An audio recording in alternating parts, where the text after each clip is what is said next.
Data 1 shkurt. Zanafilla, kapitulli 33. Jakobi ngriti syt, vështroi dhe pa që po vinte Esau, që kishte me vete 400 burra. Atëherë i ndau bijtë e tij midis Leas, Rakelës dhe 2 shërbyeseve të tij. Në krye vuri shërbyeset dhe bijtë e tyre, pastaj Lean dhe bijtë e saj, dhe së fundi Rakelën dhe Jozefin.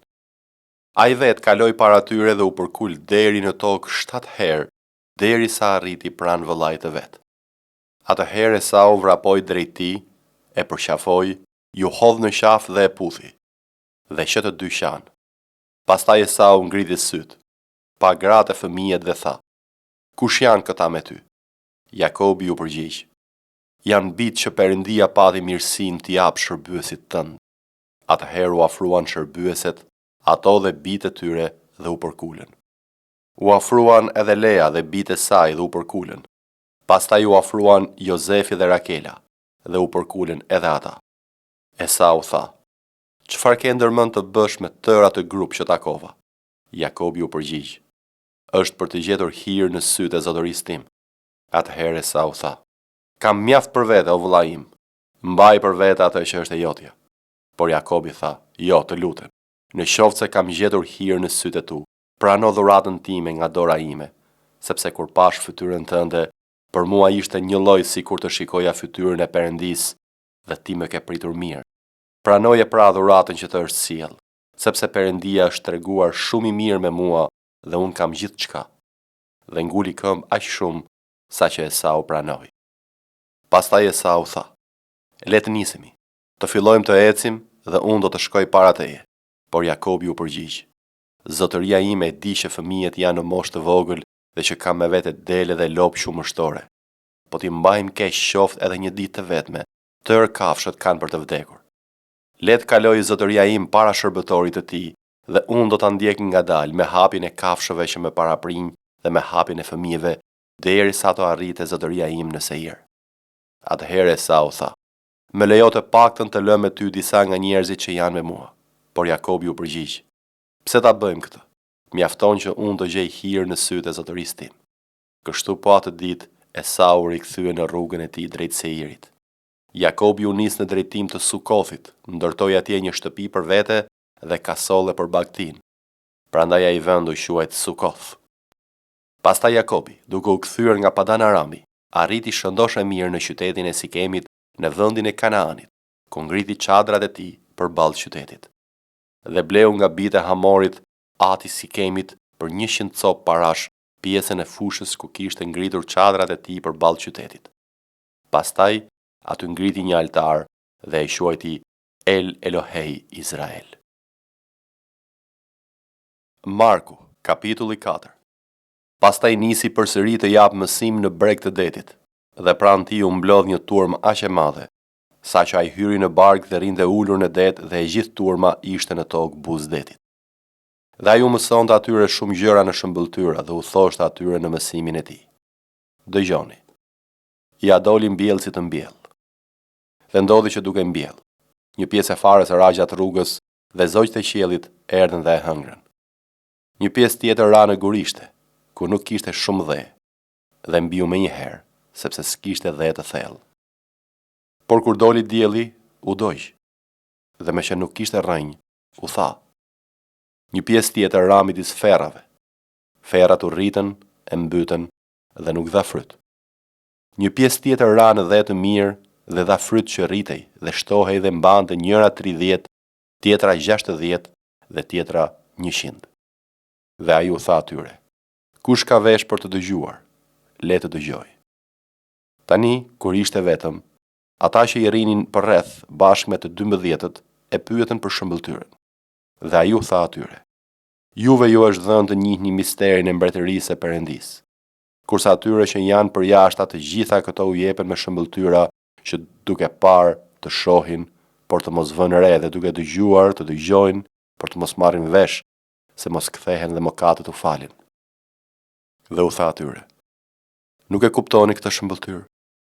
Po atëherë, si do t'i kuptoni të gjitha shëmbëltyrat e tjera?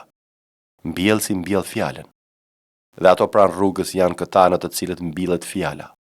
por kur dëgjojnë me njëherë vjen Satani e ua merr fjalën që është mbjellë në zemrat e tyre. Dhe gjithashtu, ato që mbillen në gurishte janë këta të cilët kur dëgjojnë fjalën me njëherë e marrin me gëzim, por s'kan rrënjë në veten e tyre, por janë për pak kohë. Pastaj, kur bëhet shtrëngima për ndjekje për fjalën, me njëherë skandalizohen. Dhe ato që mbillen në ferra janë këta të cilët dëgjojnë fjalën, por kujdesjet e kësaj bjete dhe mashtrimet e pasurisë, dëshirimet për të tjera gjëra, hyjnë e mbysin fjalën, dhe kjo bëhet e pafrytshme. Por ato që mbollen në dhe të mirë janë ata të cilët dëgjojnë fjalën, edhe e presin dhe japin fryt, 130, 160 dhe 100.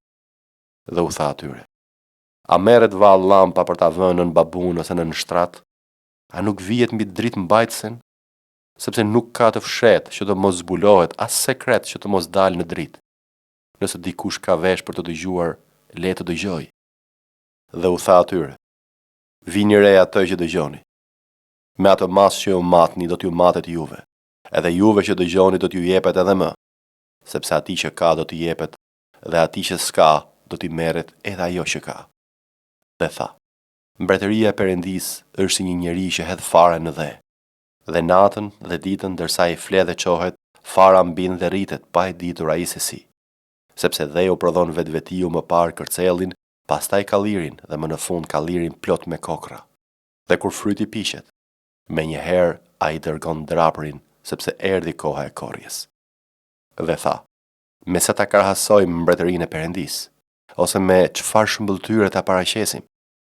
Ajo i ngjan fare se sinapit, që kur është mbjellë në dhe, është më e vogla nga të gjitha fararat që janë mbi dhe, dhe pasi mbillet e rritet dhe bëhet më e madhe se të gjitha barishtet, dhe lëshon deg aq të mëdha, sa zogjtë e qiellit mund të gjejnë strenën hijen e saj. Dhe me shumë shëmbëltyra të tilla u shpallte atyre fjalën, ashtu si ata ishin në gjendje ta kuptonin. Dhe nuk u fliste atyre pa shëmbëltyra, ndërsa dishepujve të tij veç mos u shpjegonte gjithçka. Dhe po atë ditë, kur erdhi mbrëmja, u tha atyre: kalojmë matan. Dhe dishepujt, si e nisën popullin, e morën me vete Jezusin si që ishte në bark. Me të ishin edhe disa barkat e tjera të vogla. Dhe u bë një fortunë e madhe dhe valet përplaseshin mbi bark aq shumë sa ajo u mbush. Dhe ai ndërkaq po flinte në kiç mbi një jastëk. Ata e zgjuan dhe i thanë: mësues, a nuk shqetësohesh që ne po marrim fund? Dhe ai si u ngrit, e qortoi erën dhe i foli detit: pusho, fashitu. Dhe era pushoi dhe u bë bunace e madhe. Atëherë u tha atyre: pse jeni kaq frikacak, si nuk keni besim? Dhe ata i zurin një frikë e madhe dhe i thoshin njëri tjetrit: vallë, kush është ky që po i binden edhe era edhe deti? Libri i Esterit, kapitulli 9.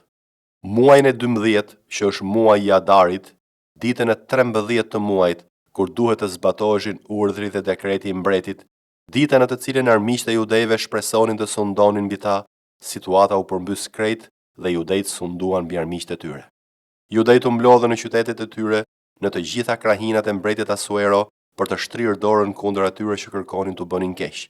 Dhe askush nuk mundi të rezistonte atyre, sepse tmerri i judejve i kishte zënë tër popujt. Tër krerët e krahinave, satrapët, qeveritarët dhe ata që merreshin me punët e mbretit i përkrahen judejt, sepse tmerri i Mardokeut i kishte zënë.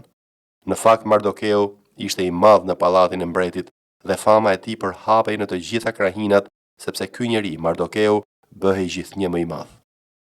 Kështu judejt goditën tërë armiqtë e tyre, duke i kaluar në tehun e shpatës dhe duke kryer një kërdi dhe një shkatarim të madh. U sollën si deshën me armiqtë e tyre. Në qytetin e Suzës, judejt vranë dhe shfarosën 500 njerëz, vranë dhe Parshandathan, Dalfonin, Aspathan, Porathan, Adalian, Aridathan, Parmashtan, Arisain, Aridain dhe Vajezathan, 10 bite Hamanit, birit të Hamedathas, armiku judejve, por nuk u dhan pas plaçkitjes. Po atë ditë numri i atyre që ishin vrarë në qytetin e Suzës ju njoftua mbretit. Mbreti i tha të herë mbretëreshes Ester: në qytetin e Suzës judejt kanë vrarë dhe shfarosur 500 njerëz dhe 10 bite Hamanit. Çfarë kanë bërë vallë në krahinat e tjera të mbretit? Tani cila është kërkesa jote? Do të plotësohet. Çfarë tjetër kërkon? Do të bëhet. Atëherë Ester i tha: në qoftë se kështu i pëlqen mbretit, Le të lejohen judejt që janë në Suz të bëjnë edhe nesër atë që është dekretuar për sot dhe të varen në trekëmbësh të 10 bite Hamanit. Mbreti urdhëroi që të veprohej pikërisht kështu. Dekreti u nxorr në Suza dhe 10 bite Hamanit u varën në trekëmbësh. Judejt që ishin në Suza u mblodhen dhe ditën e 14 të muajit të Adarit dhe vranë në Suza 300 njerëz, por nuk u dhanë pas plaçkitjes. Edhe judejt e tjerë që ishin në krahinat e mbretit u mblodhen për të mbrojtur jetën e tyre dhe për të qenë të sigurt nga sulmet e armiqve të tyre. Vranë 75.000 nga ata që i urrenin, por nuk u dhanë pas plaçkitjes. Kjo ndodhi ditën e 13 të muajit të Adarit. Ditën e 14 u çlodhën dhe e kthyen në një ditë gostie dhe gëzimi. Judej që ishin në Suza u grumbulluan përkundrazi ditën e 13 dhe të 14. Ditën e 15 të muajit u çlodhën, e bën ditë banketi dhe gëzimi. Për këtë arsye, judejt e fushës që banojnë në qytetet pa mure e kanë bërë ditën e 14 të muajit të Adarit një ditë gëzimi, gostish dhe feste, dhe në këtë ditë i dërgojnë dhurata njëri tjetrit. Mardokeu i shkroi tërë këto gjëra dhe u dërgoi letра tërë judejve që ishin në të gjitha krahinat e mbretit Asuero, afër dhe larg, për t'i urdhëruar të kremtonin çdo vit ditën e 14 dhe të 15 të muajit të Adarit, si ditët gjatë të cilave judejt patën pushim nga sulmet e armiqve të tyre, dhe si muaj në të cilin dhembja e tyre u kthye në gëzim dhe zia në fest. Dhe kështu ato t'i bënin ditë gostie e gëzimi, gjatë të cilave t'i dërgonin dhurata njëri tjetrit dhe t'u bënin dhurata të varfërve. Judejt u zotuan të respektonin atë që kishin filluar të bënin, ashtu si u kishte shkruar atyre Mardokeu. Në fakt Hamani, biri Hamedathas, Agagiti, armiku i të gjithë judejve, kishte komplotuar kundër judejve për t'i shkatëruar dhe kishte hedhur Purin, domethënë kishte hedhur shortin, për t'i shfarosur dhe për t'i shkatëruar. Por kur Estri u paraqit para mbretit, ky urdhëroi me shkrim që komploti i keq që Hamani kishte kurdisur kundër judejve të binte mbi kryet e tij dhe që ai dhe bitet e tij të vareshin në trekëmbësh. Prandaj ato ditë u quajtën Purim, nga fjala pur. Në përshtatje pra me të gjithë ato që ishin shkruar në atë letër, me të gjithë ato që kishin parë lidhur me këtë dhe me ato që kishin ndodhur, judejt vendosën të zotoheshin pa ju shmangur për vete, për pasardhësit e tyre dhe për të gjithë ata që do të bashkoheshin me ta, të kremtonin çdo vit këto 2 ditë sipas udhëzimeve të shkruara dhe kohës së caktuar. Ato ditë duhet të kujtoheshin dhe të kremtoheshin brez pas brezi, në çdo familje, në çdo krahinë, në çdo qytet. Në asnjë mënyrë judejt nuk duhet të hiqnin në dorë nga kremtimi i këtyre ditëve të Purimit dhe kujtimi i tyre nuk duhet të zhdukej te pasardhësit e tyre.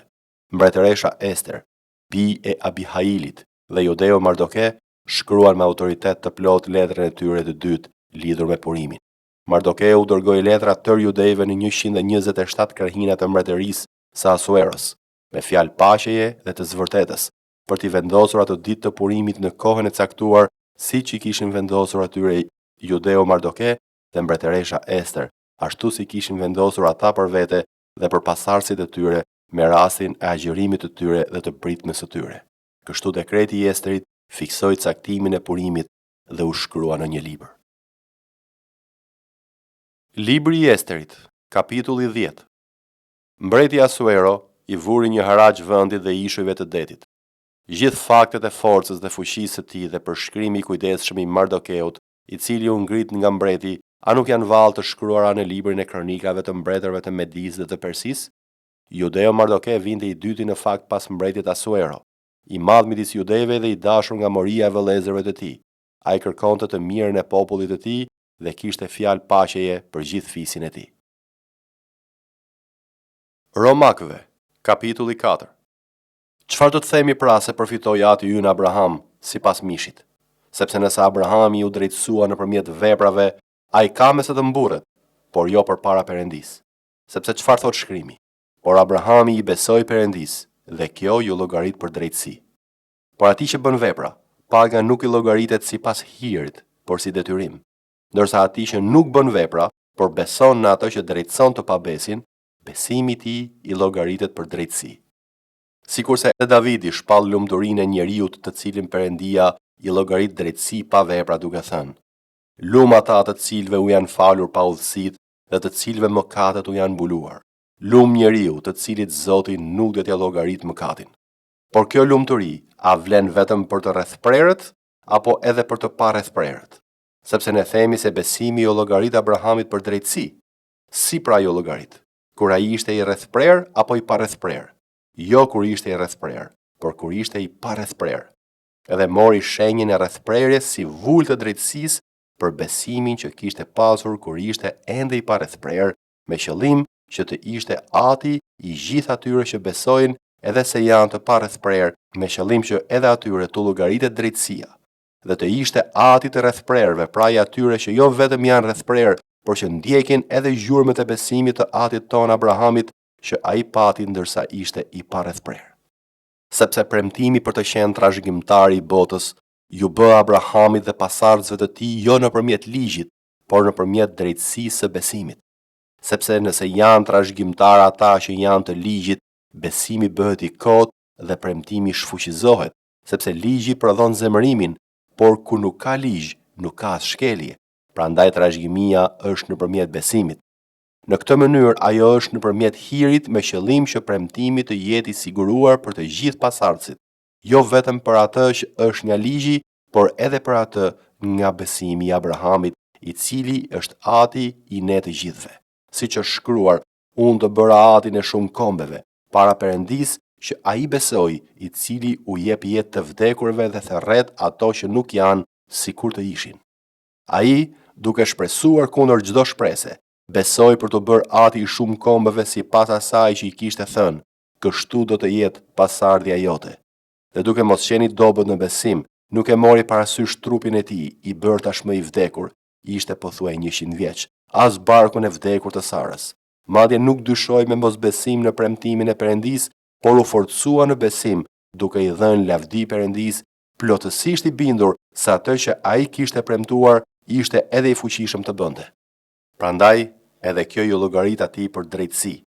Dhe nuk u shkrua vetëm për të që kjo ishte llogaritur, por edhe për ne, të cilëve do të na llogaritet, neve që besojmë në atë që ka ringjallur prej së vdekurish, Jezusin, Zotin ton, i cili u dorëzua për shkak të shkeljeve tona dhe u ringjall për drejtësimin ton.